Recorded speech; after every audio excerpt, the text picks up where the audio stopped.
अब हम जल्लीकट्टू नामक एक परंपरा और उससे जुड़े विवाद का एक गहरा विश्लेषण आपके लिए करेंगे। आप लोगों ने इसके बारे में जरूर सुना होगा और पढ़ा भी होगा, लेकिन आप में से बहुत सारे लोग ये समझ नहीं पाए होंगे कि ये जल्लीकट्टू आखिर होता क्या है और क्यों तमिलनाडु में हजारों लोग जल्लीकट्टू के समर्थन में इस वक्त प्रदर्शन कर रहे हैं। मौजूदा हालात को देखते हुए तमिलनाडु में कई स्कूल और कॉलेज भी बंद कर दिए गए हैं। जल्लीकट्टू के समर्थन में जो प्रदर्शन किया जा रहा है उसका कोई राजनीतिक चेहरा नहीं है।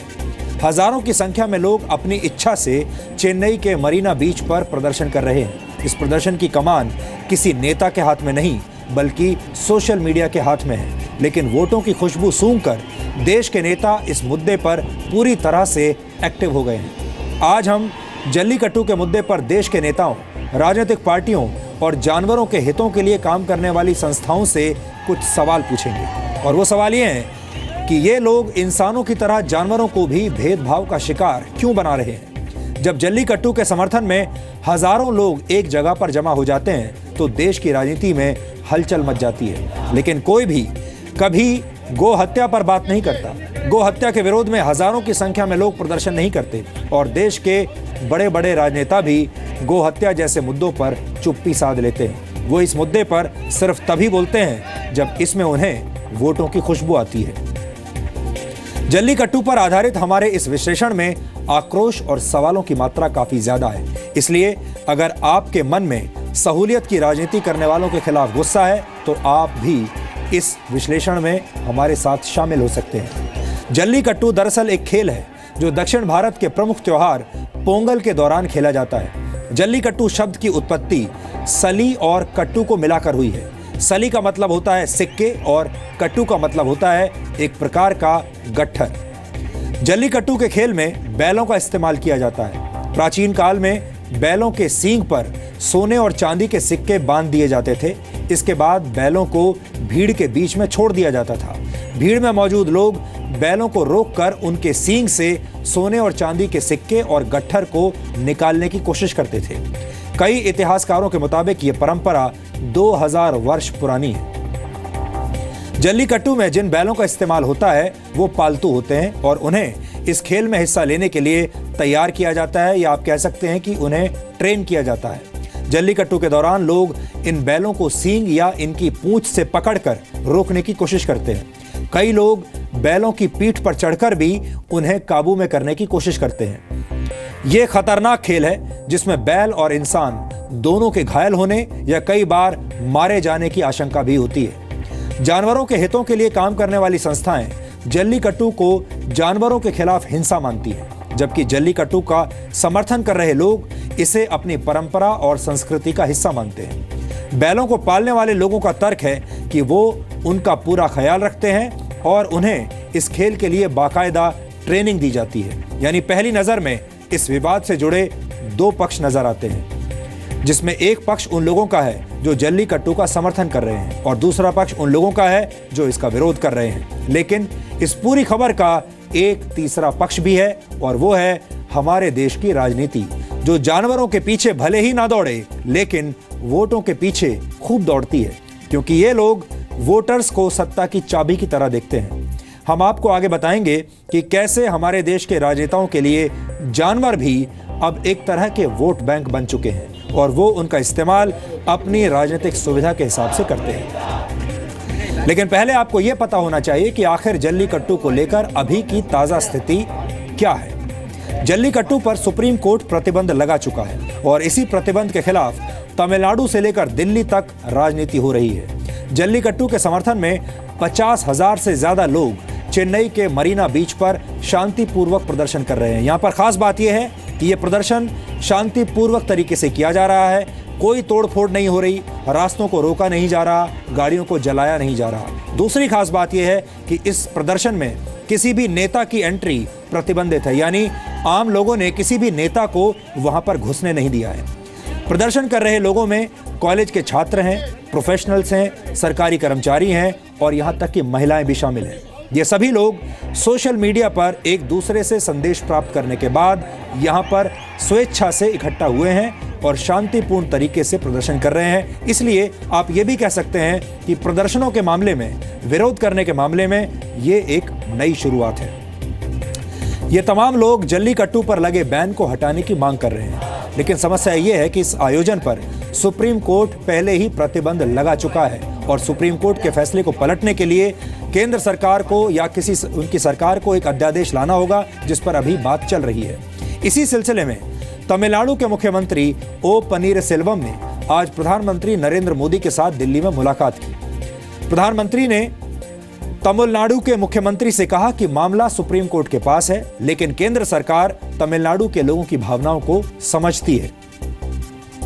जल्लीकट्टू के आयोजन का विरोध करीब एक दशक से किया जा रहा है। सबसे पहले वर्ष 2006 में मद्रास हाईकोर्ट की मदुरई बेंच ने जल्लीकट्टू पर प्रतिबंध लगाया था। इसके बाद वर्ष 2009 में तमिलनाडु की सरकार एक नया कानून लेकर आई, जिसके तहत कुछ शर्तों के साथ जल्लीकट्टू के आयोजन की इजाजत दे दी गई।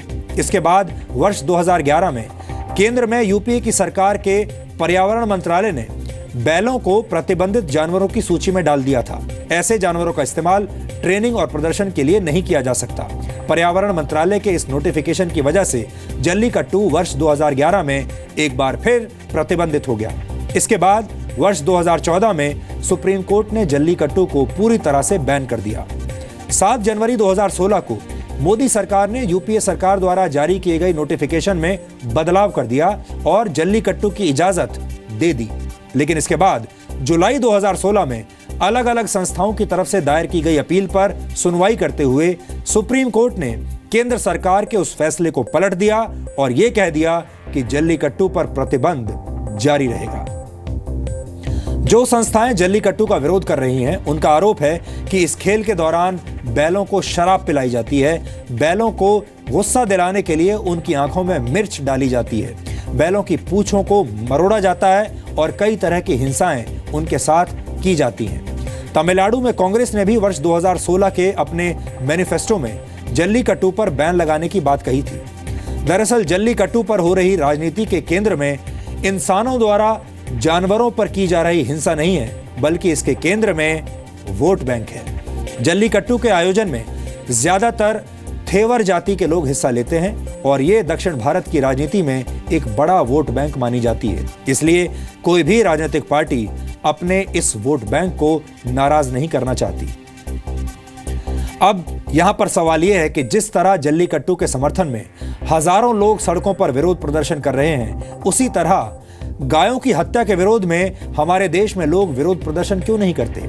जिस तरह देश के राजनेता आगे बढ़कर जल्लीकट्टू का समर्थन कर रहे हैं, उसी तरह गो हत्या के खिलाफ केंद्रीय कानून लाने के लिए पार्टियां कभी भी एक मंच पर एक साथ क्यों नहीं आती। कई लोग जल्लीकट्टू का विरोध इस आधार पर भी कर रहे हैं कि इस दौरान जानवरों पर हिंसा की जाती है, अत्याचार किया जाता है। कुछ लोग इसकी तुलना ईद पर बकरों के खिलाफ होने वाली हिंसा से भी कर रहे हैं। लेकिन जल्लीकट्टू का समर्थन कर रहे लोगों का तर्क है कि इस खेल के दौरान पालतू बैलों का इस्तेमाल होता है, जिनकी पूजा की जाती है और इनके मालिक इन्हें अपने बच्चों की तरह पालते हैं और इसीलिए ये तुलना ठीक नहीं है। जल्लीकट्टू का विरोध या समर्थन परंपरा, संस्कृति और जानवरों के अधिकारों के आधार पर किया जा रहा है। लेकिन जिस तरह से इस मुद्दे पर राजनीतिक पार्टियों ने धमाकेदार एंट्री मारी है, उससे कई सवाल खड़े कर दिए हैं। लोगों के मन में यह बात भी है कि तमिलनाडु में जयललिता की मृत्यु के बाद ही यह सब कुछ अचानक कैसे शुरू हुआ। इसकी टाइमिंग में कुछ लोगों को राजनीतिक मकसद भी नजर आ रहा है। जो लोग किसी भी तरह की पशु हिंसा का विरोध करते हैं, वो ये सब देखकर आक्रोशित हैं और आहत हैं। देश के राजनेता जल्लीकट्टू का समर्थन करने वाले लोगों की नजर में तो हीरो बनना चाहते हैं, लेकिन जानवरों का इस्तेमाल वोट बैंक की तरह करके ये लोग असल में एक विलेन की भूमिका निभा रहे हैं। हमें लगता है कि जिस तरह जल्लीकट्टू के समर्थन में पूरे तमिलनाडु में शांतिपूर्ण प्रदर्शन हो रहे हैं, उसी तरह पूरे देश में गो हत्या या किसी भी तरह के पशु हिंसा के खिलाफ भी शांतिपूर्ण प्रदर्शन होने चाहिए। जिस तरह दक्षिण भारत की फिल्म इंडस्ट्री के सभी बड़े सितारे, बड़े सेलिब्रिटीज जल्लीकट्टू के समर्थन में खुलकर आ गए हैं, उसी तरह हिंदी फिल्म इंडस्ट्री के बड़े सितारों को भी आगे आकर कभी न कभी गो हत्या का विरोध करना चाहिए। मशहूर संगीतकार ए.आर. रहमान ने ऐलान किया है कि वो तमिलनाडु के लोगों के समर्थन में कल व्रत रखेंगे। मशहूर अभिनेता कमल हासन भी ये कह चुके हैं कि अगर जल्लीकट्टू जानवरों के खिलाफ हिंसा है तो फिर नॉन वेज बिरयानी पर भी प्रतिबंध लगा देना चाहिए। इतना ही नहीं, रजनीकांत जैसे सुपरस्टार भी जल्लीकट्टू के समर्थन में हो रहे प्रदर्शन में हिस्सा ले सकते हैं। लेकिन गौ हत्या के मामले में इस तरह की एकता आपको हिंदी फिल्म इंडस्ट्री के सितारों में नहीं दिखेगी। आपने आज तक किसी बड़े बॉलीवुड स्टार को गौ हत्या के विरोध में खुलकर बयान देते हुए नहीं सुना होगा। किसी बड़े सेलिब्रिटी को ऐसा कहते हुए नहीं सुना होगा। हिंदी सिनेमा का कोई बड़ा अभिनेता या अभिनेत्री गौ हत्या के विरोध में किसी तरह के व्रत की बात नहीं करते। कोई इसके विरोध में प्रदर्शन नहीं करता और कोई ये भी नहीं कहता कि भोजन के नाम पर जानवरों के खिलाफ हिंसा बंद होनी चाहिए। हमें लगता है कि हमारे कथित बुद्धिजीवी, हमारे फिल्मी सितारे, हमारे बड़े बड़े सेलिब्रिटीज और हमारे राजनेता संस्कृति से जुड़े मुद्दों पर बात ही नहीं करना चाहते और वो इस मामले पर बैकफुट पर आ जाते हैं। ये लोग गौ हत्या के विरोध में फ्रंट फुट पर आने से डरते हैं। इसलिए हमारे देश में गाय एक राजनीतिक पशु तो बन गई है, जिसके जरिए तमाम राजनीतिक दल वोटों का दोहन करने का अथक प्रयास कर रहे हैं, लेकिन इनमें से कोई भी गाय को बचाने के लिए आगे नहीं आता। क्या हमारे सिस्टम के नियम कायदे अब सिलेक्टिव नहीं हो गए हैं? हमारे देश में अमीर लोगों के भोजन के लिए जब किसी बैल की हत्या की जाती है या गाय की हत्या की जाती है तो किसी को कोई तकलीफ नहीं होती, लेकिन निम्न मध्यम वर्ग और गरीबों की आस्थाओं से जुड़े एक खेल से सबको समस्या हो जाती है। अब सवाल यह है कि अगर बैलों पर अत्याचार को आधार बनाकर जल्लीकट्टू पर प्रतिबंध लगाया जा सकता है तो फिर उसी वंश की गाय की हत्या की इजाजत इसी देश में कैसे दी जा सकती है? अगर जल्लीकट्टू अत्याचार है तो गौ हत्या क्या कहलाएगा? जबकि गाय और गोवंश का भारत की करीब 80% आबादी के लिए एक धार्मिक महत्व है। इन सभी सवालों के जवाब आज पूरा भारत ढूंढ रहा है और इनके जवाब आज हम आपके सामने पेश करने की कोशिश कर रहे हैं।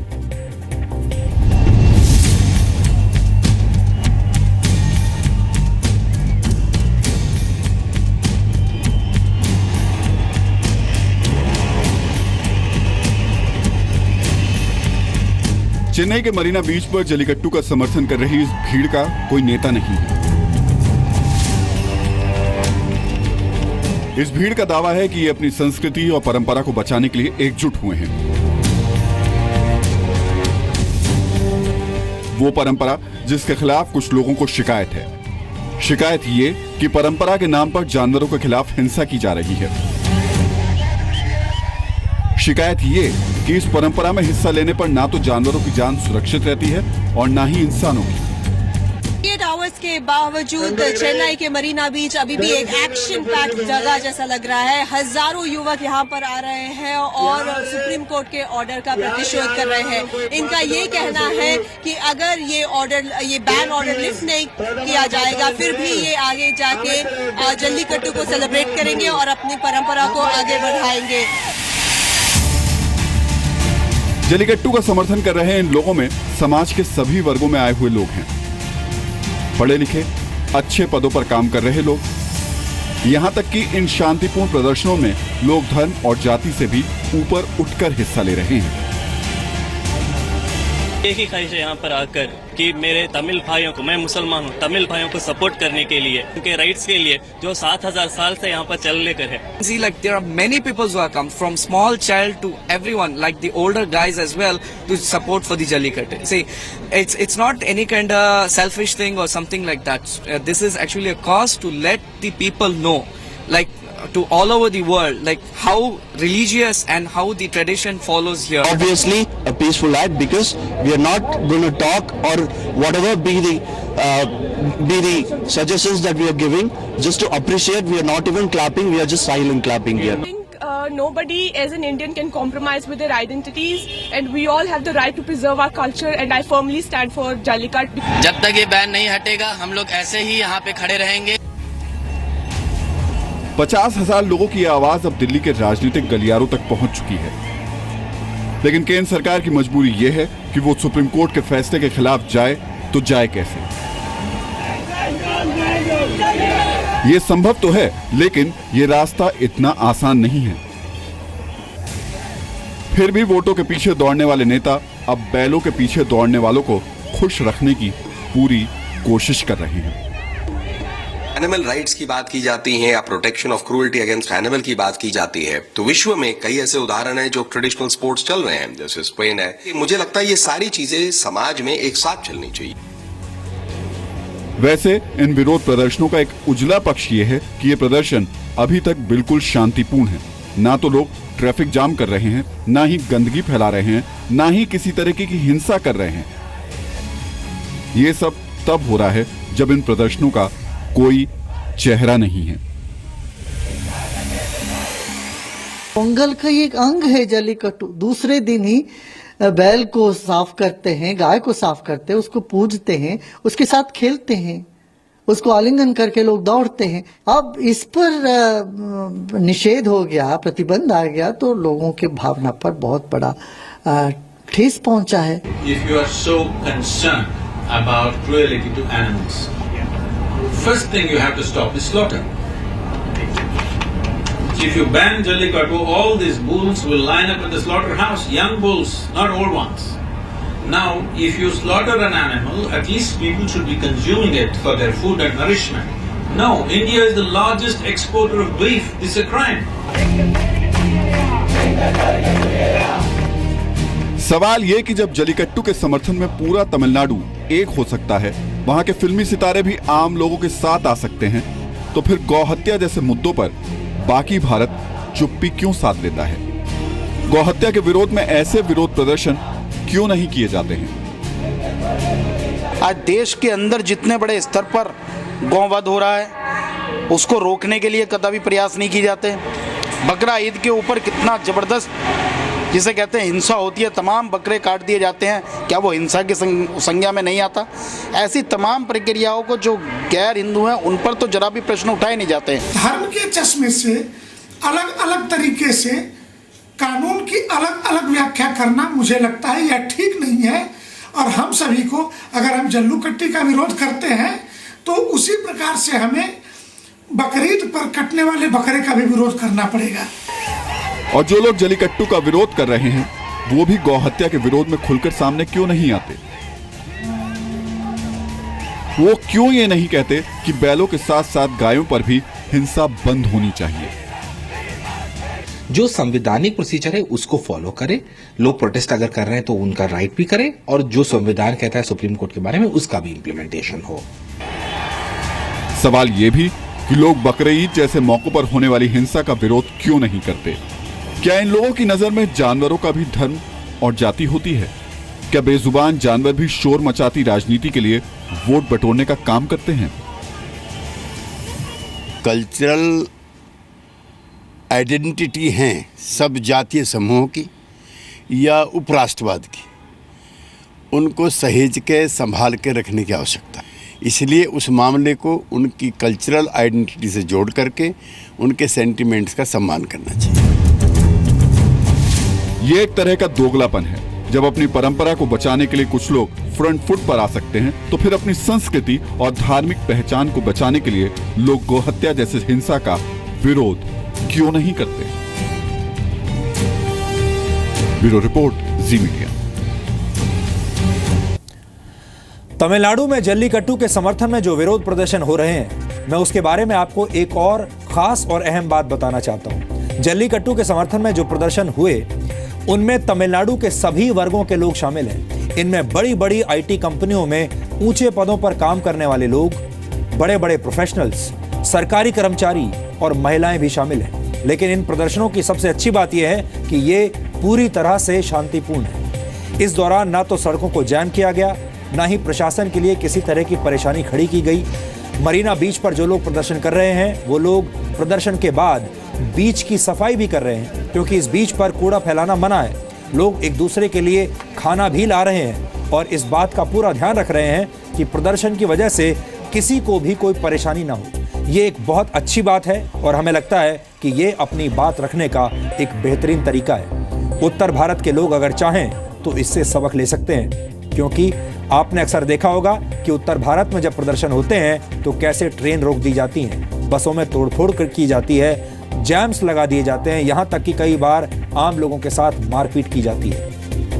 ये तस्वीरें आप देखिए, ये उत्तर भारत में होने वाले कुछ विरोध प्रदर्शनों की तस्वीरें हैं। किस तरह देखिए आप, ये कुछ उत्तर भारत के प्रदर्शन हैं। ये हाल ही में जाट आरक्षण को लेकर जब हरियाणा में विरोध प्रदर्शन हुए थे, उसकी तस्वीरें हम आपको दिखा रहे हैं। तो उत्तर भारत के लोग अगर चाहें तो आज चेन्नई के लोगों से सबक ले सकते हैं। हमें लगता है कि प्रदर्शन के नाम पर आम लोगों को प्रताड़ित करने वाले लोग और नेता इस शांतिपूर्ण प्रदर्शन से बहुत कुछ सीख सकते हैं और अपनी बात कहने के लिए एक बेहतर विकल्प चुन सकते हैं। हम ये तो नहीं कह सकते कि जल्दी इस पूरे मामले पर क्या होने वाला है, लेकिन इतना जरूर कह सकते हैं कि विरोध प्रदर्शन करने का एक नया तरीका जरूर देश के सामने आ गया है।